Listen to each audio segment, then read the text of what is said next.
So we're going to skip forward a little bit. We're just going to go straight to some young pitchers that we have seen making a huge impact. Mike Burrows and Braxton Ashcraft. It's hard to say enough about these two guys for what they've been. Ashcraft, the better numbers, but since Burrows has come up, his last 6 outings, he's got a 2.73 ERA. And for him, it's about the consistency of his command. Burrows is going to need a little bit of command to be effective. Ashcraft, on the other hand, he just needs to throw the ball in the zone, and he's going to be effective. His slider curveball combination off of the fastball and sinker combination is incredible. Ashcraft in that bullpen and 1 start, 2-0, 1.56 ERA, 14 punchies in 17 and a third innings.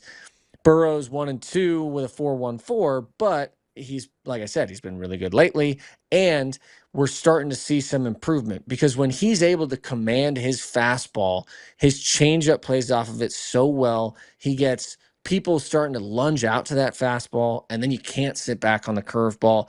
Like you said, you really like the slider.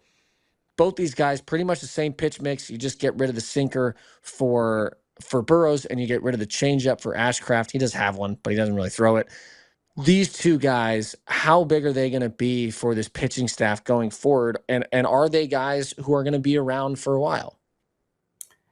Yes, and yes. And I'm going to spin this a little bit in the sense of I think we're seeing something that's been inevitable, and we've talked about a lot, I'm going to call it the Ortiz effect. But Mitch Keller goes to bullpen, throws maybe once or twice, it changes his career. Ortiz goes to the bullpen, throws for a while, midseason, he literally had 6 starts better than Paul Skeens. And now we're seeing 3 guys, if you add Majinski, that can cover a lot of innings. They would easily fit deep in a bullpen. Like you could put any of those guys in the 8th inning because they have a pitch that is absolutely insanely good if they face the right guys, and they could 100% be that guy.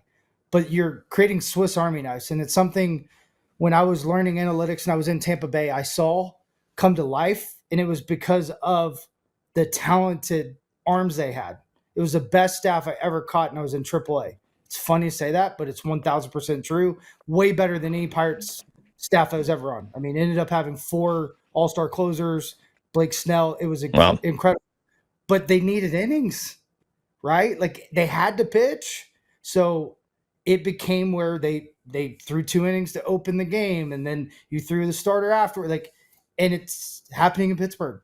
Not in their way, but in Pittsburgh's way. And Steven, for me, I think about personalities, and sometimes going to the bullpen and, hey, go get an out. Go figure this out. Go get them. You got to attack. You can't establish. Go attack. And maybe that helps those guys, and I'm kind of asking this, realize, dude, if I'm in a jam, I can do this. Why haven't I thought of that? You're thinking about 5 innings instead of the out in front of you. And I think it teaches you. I think it's great to do that. I've always been a believer, and this is my biggest question to you, is stuff always plays. And if a guy has the ability to go out there and outstuff a major league team, which we have in the minor leagues, I want him in the big leagues, and I want him in my bullpen. And the reason why I say that is because I want that dude not to learn that he's really, really good and get more accolades. I want his stuff, and I want him to learn how good he is in the big leagues, and then I want to put him in the rotation.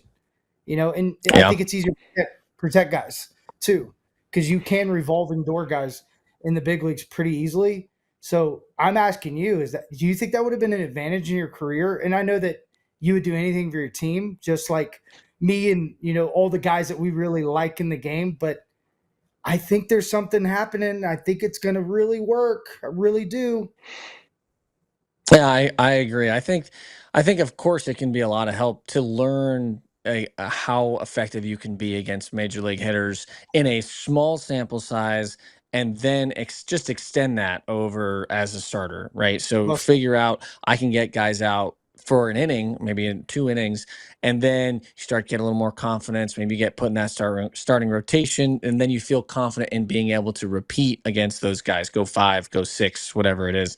I don't think it's for everybody, but I do think that when you have the right mentality to do it, And guys like Burrows and Ashcraft have shown that they have the right mentality to be able to go up and not change who they are in the bullpen, and the ability to get both lefties and righties out. That's the biggest thing for me. Something this bullpen does really well is you've got a lot of guys who can get both lefties and righties out.